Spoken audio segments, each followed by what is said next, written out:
So, dear students, welcome again for the next lecture, which is on the same absorption of carbohydrate, protein, and lipid materials.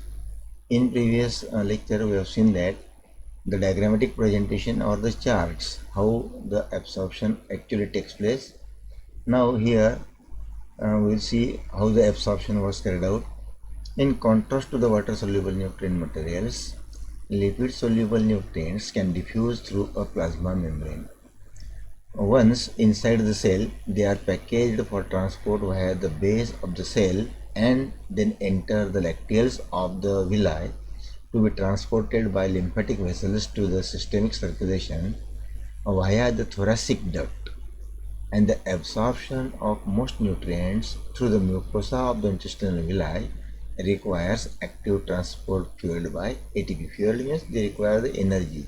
Without fuel or energy, they cannot carry out. Therefore, this is the active transport. And a repetition of this topic in detailed explanation is only for the point of view to hand over the notes to you.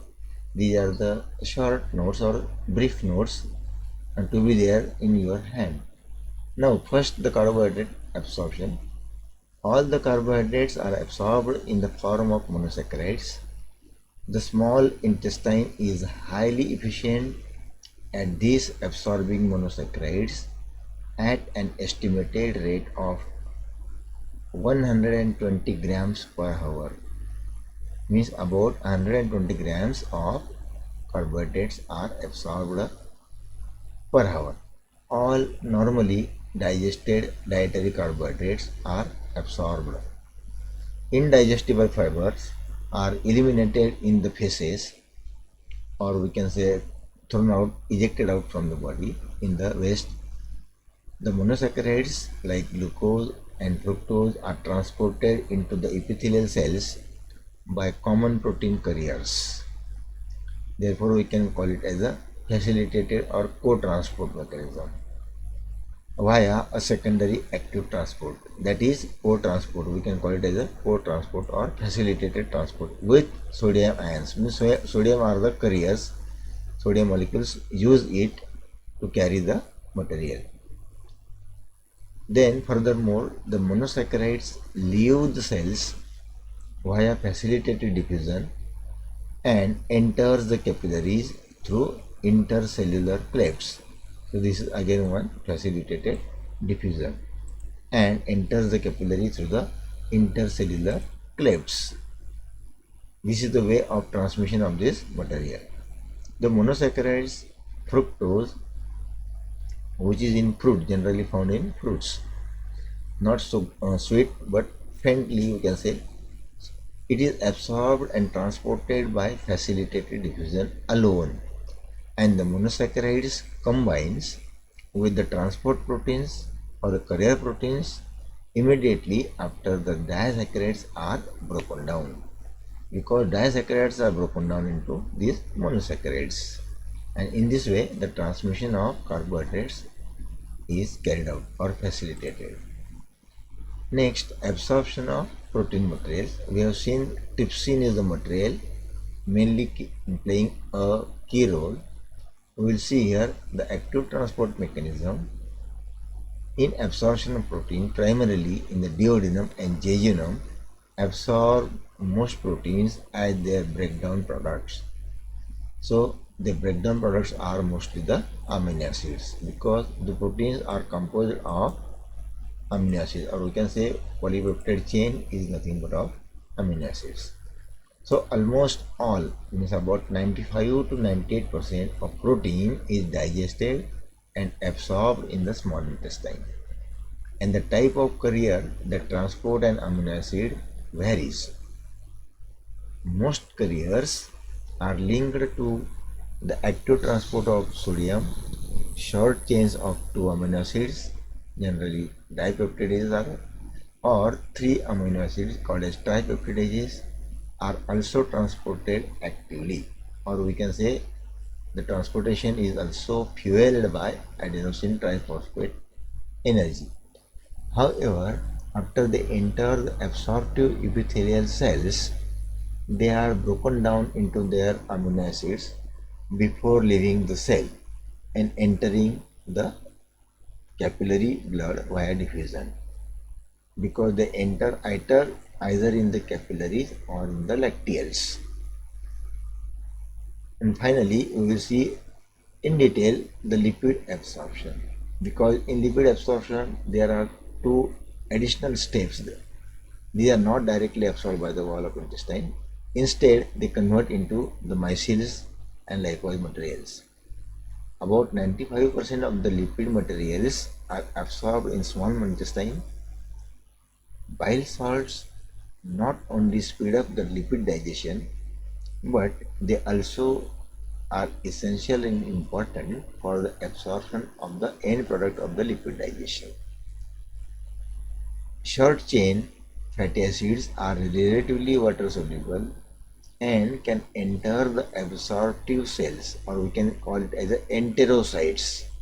These enterocytes are very easily absorbed there too in the epithelial walls of the small intestine, and this absorption can be taken directly. Then the small size of the short chain fatty acid materials enables them to be absorbed by the enterocytes, or we can call it as absorptive cells, via simple diffusion mechanism, and then take the same path as monosaccharide and amino acid passes into the blood capillary of the virus. So here the additional word enterocytes are responsible for the absorption of lipid molecules or fat molecules. But what we have already studied is it is converted into a chyme, then into the micelles, and into the micelles which are converted into glyceride molecules, or fatty acid is converted into monoacyl glyceride molecules. This is the simple way. The large and hydrophobic long chain fatty acids and monoacyl glyceride are not so easily suspended in the watery intestinal chyme. So again the word chyme comes here. As I told you previously, chyme is converted into micelles. So this is the path through which the digested food materials are step by step degraded and converted into small molecules, so that they are easily able to absorb in the wall of intestine. However, the bile salts and lecithin, these are the two materials which take part in the digestion, in absorption, resolves this issue by enclosing them in a micelle. This is the again small molecules, which is a tiny sphere with polar ends, to that is the hydrophilic end, facing the watery environment, and hydrophobic tails, hydrophilic head and hydrophobic tail. So this is the movement of the molecules, and turn into the interior side and creating a receptive environment for the long chain fatty acids. The core also includes the cholesterol and fat soluble vitamins.